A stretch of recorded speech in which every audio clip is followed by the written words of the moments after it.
আজকে দেখো তোমাদের দেখাবো তালের ফুলুরি। তালটা কিন্তু কালো ভোমরের মতো হলে সুন্দর একটা সেন্ট ছাড়বে, এরকম গন্ধ শুকে কিন্তু নেবে। আর কি সুন্দর খোসাটা ছাড়িয়ে যাচ্ছে দেখো। আমি মুখটাকে খুলে ভালো করে ধুয়ে নিয়েছি তালটা। এইবার দেখো তালটা এত সুন্দর কিনেছি, তালটার দাম কিন্তু 50 টাকা। তোমরা আন্দাজ করো বেশি নিল না কম নিল, আমাকে কিন্তু অবশ্যই কমেন্ট করে জানিও। দেখো তালটা ছাড়াবার সময় খুব সহজে ছাড়িয়ে যাচ্ছে, তাহলে সহজে ছাড়িয়ে গেলে জানবে তোমার তালটা গাছেই পেকেছে, তাল কিলিয়ে পাকানো হয়নি। অর্থাৎ অনেক সময় ওই দেখো অনেক সময় কি হয়, তালটা মানে কার্বাইড দিয়ে এই দিয়ে ওই দিয়ে সেই দিয়ে পাকায়। আমি এখন তালটাকে খুব সুন্দর করে ছাড়িয়ে তোমাদের কাছে আবার আনছি কি করে আমার এই তালের ফুলুরি করছি। তার মধ্যে আমি দেখাবো কি কি নিয়ে নিয়েছি। এই দেখো সুজি নিয়েছি, সুজি দেবো, মৌরি দেবো, নারকেল তো একটা অবশ্যই দেবো, আর এই দেখো নুন দেবো আর চিনি। এই কটা জিনিস দিয়ে আমার ফুলুরি হয়ে যাবে মুচমুচে। তোমাদের একটা কথা বলবো, নারকেল বেশি আর সুজি যদি বেশি পরিমাণে দাও তাহলে একটু বেশি মচমচে হবে বা বেশি কড়া হবে। যারা কড়া ভালোবাসো, কড়মর কড়মর করে খেতে ভালোবাসো, তারা সুজি আর নারকেলটা একটু বেশি দেবে। আর যারা বয়স্ক দাঁতের অবস্থা খারাপ তারা কিন্তু সুজিটা কম দেবে। চালের গুঁড়িও দিতে পারো, আমি চালের গুঁড়ির বদলে দেখো সুজি দিচ্ছি। যাই হোক খুব সুন্দর ছাড়ানো হয়ে যাচ্ছে। এত সুন্দর তালটা কিনে এনেছি না, তোমাদের কি বলবো, ফুলুরিও দারুণ হবে, বোঝাই যাচ্ছে। তাল দেখে বোঝা যায় ফুলুরি কেমন হবে। সব সময় গন্ধ শুকে কিন্তু তালটা নেবে, পচা পচা একটা গন্ধ যদি বেরোয় সেই তাল কিন্তু ভুলেও নেবে না। এই দেখো আমার তালটা একদম ঠিক পেকেছে, বেশিও না কমও না। এবার এতে একটু হালকা জল দিয়ে তোমরা যদি চাও মানে মাড়ি বার করতে পারো, আর যদি না চাও তাও হবে। আমি হালকা জল দিয়ে এটাকে মাড়ি বার করে নেবো। প্রথমে মাড়িটাকে বার করে নেবো। আচ্ছা কি দিয়ে বার করবো দেখো, এই দেখো এই জিনিসটা দিয়েই আমি তালের মাড়ি বার করে নেবো। এই দেখো তিনটে আটি আছে, বোঝাই যাচ্ছে। এই দেখো তিনটে আটি তালের, একটা একটা করে হালকা জল দিতেও পারো নাও পারো। হালকা জল দিলে কি হবে, পরিমাণটা একটু বাড়বে, কারণ তালের তো দাম বেশি। এইরকম করে নিয়ে এরকম করে ঘষবে, দেখে নাও। আমি তোমাদের একটু ঘষাটা দেখিয়ে দিচ্ছি।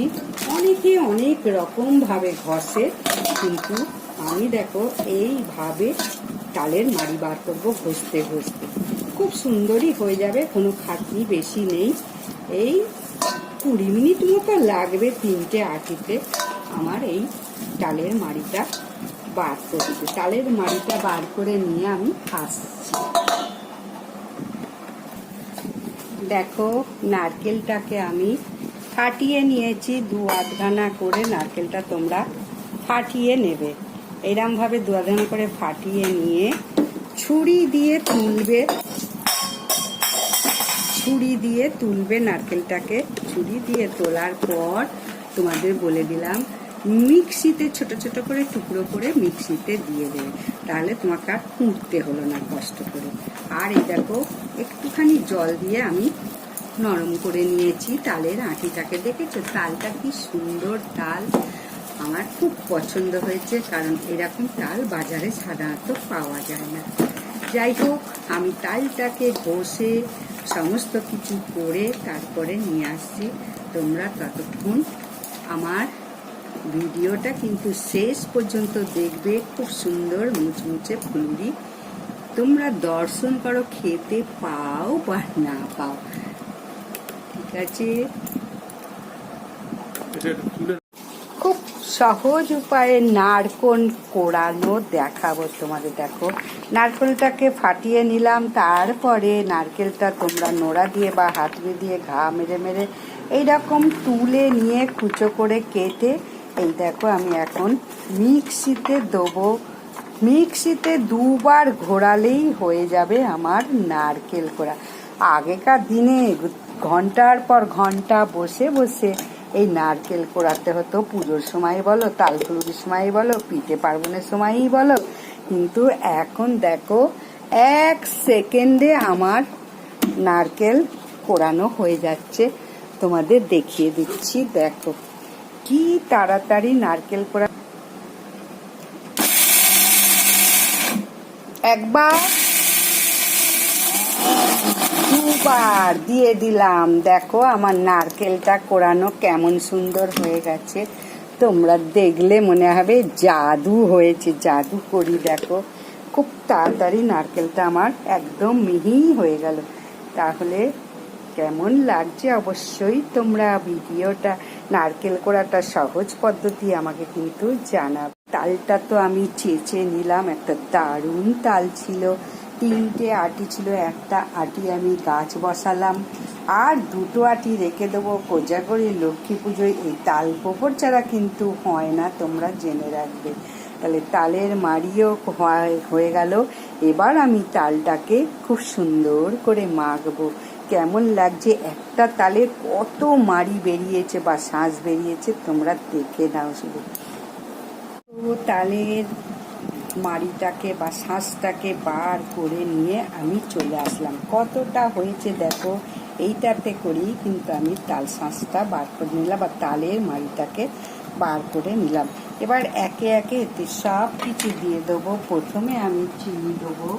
আমার একটা তাল মোটামুটি দেখো 500 গ্রাম চিনি তো লাগবেই, আন্দাজ মতো। এবার কেউ মিষ্টি বেশি খায়, কেউ মিষ্টি কম খায়, সেটা তার ব্যাপার। আমি 500 গ্রাম চিনি দিয়ে দিলাম।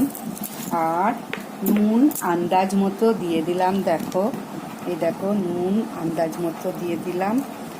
আর এই দেখো সুজিটাও আমি একটু কম দেবো, তার কারণ আমার বাড়িতে একজন তো আছে দাঁত ছাড়, মানে দাঁত নেই, সেই জন্যে আমি সুজিটা একটু কম দিচ্ছি। তোমরা অর্ধেকটা আটা অর্ধেকটা সুজি তোমরা দিতে পারো।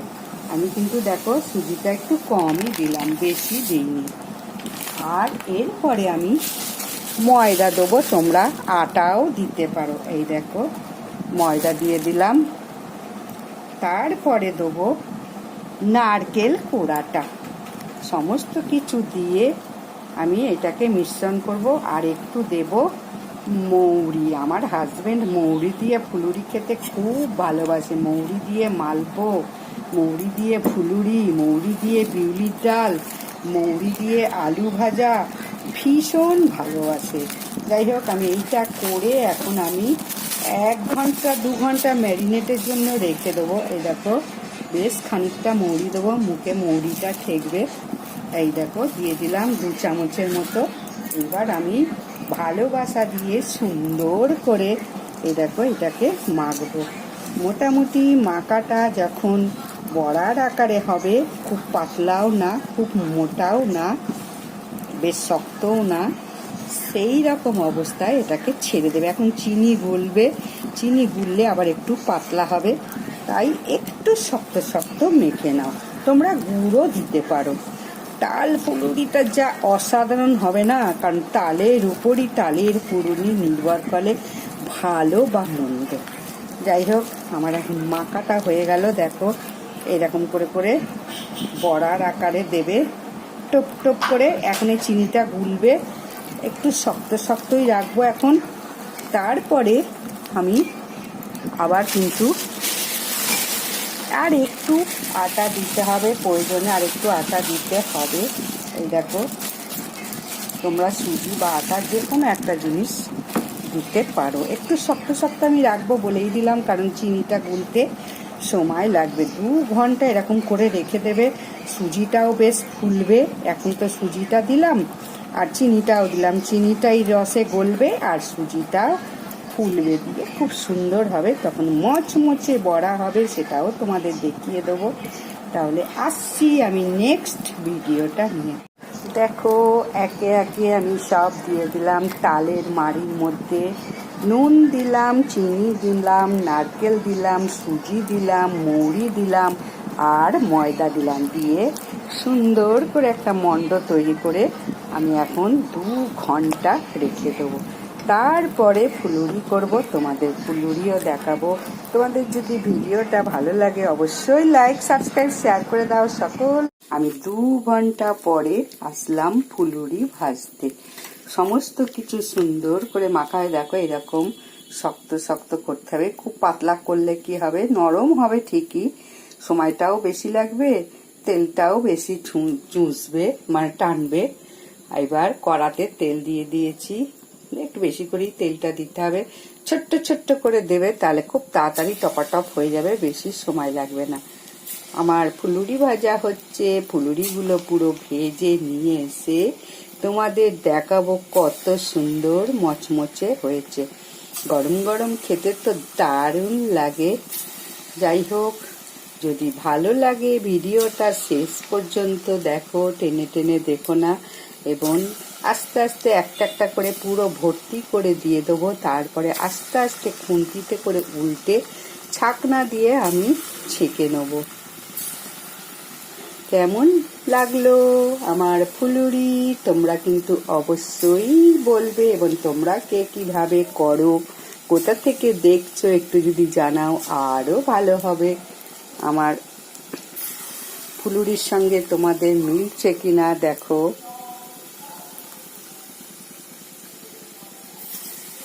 আমি তো ছোট্ট ছোট্ট করে করি, আমি বেশি বড় বড় করে করি না।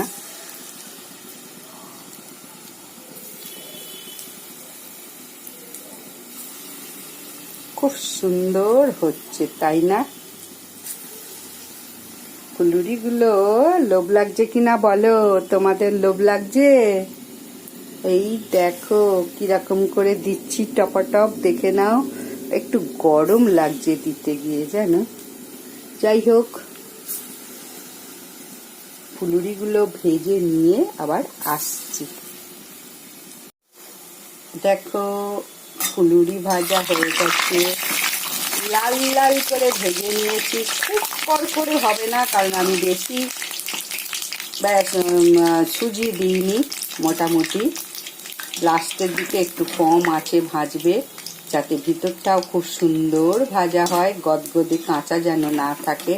বেশি আঁচে ভাজলে কিন্তু ভিতরটা কাঁচা কাঁচা থাকবে, গদগদ করবে, ভালো লাগবে না। এই রকম করে ফুলুরিটা কম আঁচে বেশ সুন্দর করে লাল লাল করে ভেজে নিয়ে চলে এসো। ভিডিওটা আবারও বলবো, যদি ভালো লাগে অবশ্যই লাইক, সাবস্ক্রাইব করে দাও সবাইকে। তবে এই ব্যাটারে একটু ওই এলাচ গুঁড়ো দিয়ে দিলেও কিন্তু খুব সুন্দর সেন্ট ছাড়ে। আমি আর এলাচ গুঁড়োটা দিইনি, এলাচ গুঁড়ো ঘরে ছিল না, যার জন্য এলাচ গুঁড়ো দেওয়া হয়নি। আমার ভাজা হয়ে গেল, ভাজাটা কেমন লাগছে দেখো। এখন গরম গরম চায়ের সঙ্গে খাবো। নমস্কার, বিদায়, আবারও আসবো নতুন একটা রেসিপি নিয়ে। দেখো ফুলুরি ভাজি, আমার ফুলুরি সব ভাজা শেষ হয়ে গেছে, দেখে নাও। এবং প্রথম যেটা ভেজেছি তার থেকে দুটো তুলে রেখেছি কাক পক্ষীদের দেওয়ার জন্য। এইটা হচ্ছে লাস্ট ছাকা, কিরাম করে ছোট্ট ছোট্ট করে দিতে হয় দেখো, একদম ছোট্ট ছোট্ট করে দেবে, আমি বেশি বড় দিই না। খুব সুন্দর, তাহলে তাড়াতাড়ি ভাজা হবে। প্রথমে আঁচটাকে একদম কমিয়ে সবকটাকে ছেড়ে দেবে, ছেড়ে দেওয়ার পর আস্তে আস্তে আঁচটাকে বাড়াবে। ফুলুরি ভাজা কেমন হলো অবশ্যই তোমরা আমাকে কমেন্ট করে জানিও। লাস্ট ছাকা পুরোটা ভাজা হয়ে গেল। ভিডিওটা ভালো লাগলে কিন্তু লাইক, সাবস্ক্রাইব, শেয়ার করে দিও সকলের সাথে। তোমরা কে কিরকম ভাবে ফুলুরি ভাজো আমাকে একটু জানাবে। আমার ফুলুরি ভাজা পুরো কমপ্লিট হয়ে গেল। এবার এই কটাকে ছেঁকে তুলে নেব। দেখো কতগুলো হয়েছে, দেখতে পাচ্ছ, অনেকগুলো ফুলুরি হয়েছে, তার মধ্যে অর্ধেক আবার খেয়ে উঠিয়ে দিয়েছি। এখন আমি বাকিটা ছেঁকে ছেঁকে তুলে নেব। খুব সুন্দর মুচমুচে খাস্তা হয়েছে, এতে একটু এলাচ দিলে আরো দারুণ হতো। অনেকে আবার পেস্তা, কাজু, কিশমিশ এগুলো অনেকে দেয়, যাই হোক, অত কিছু দিইনি, অত খরচ করিনি, অল্প খরচের মধ্যেই সুস্বাদু তাল ফুলুরি তোমাদের দেখিয়ে দিলাম। কতটা হয়েছে দেখো, ছোট্ট ছোট্ট করে দিয়েছি, খুব সুন্দর হয়েছে। আবার দেখো এতটা তেল বেঁচে, যে তোমাদের তো তেল দেখালাম কতটা তেল দিয়েছি, আবার এতটা তেল বেঁচে গেছে আমার। দেখো আমার সব ফুলুরি ভাজা হয়ে গেল। প্রথম ছাঁকা যখন ভাজলাম তার থেকে দুটো তুলে নিয়েছি। আমি এগুলো পাখিদের দেব।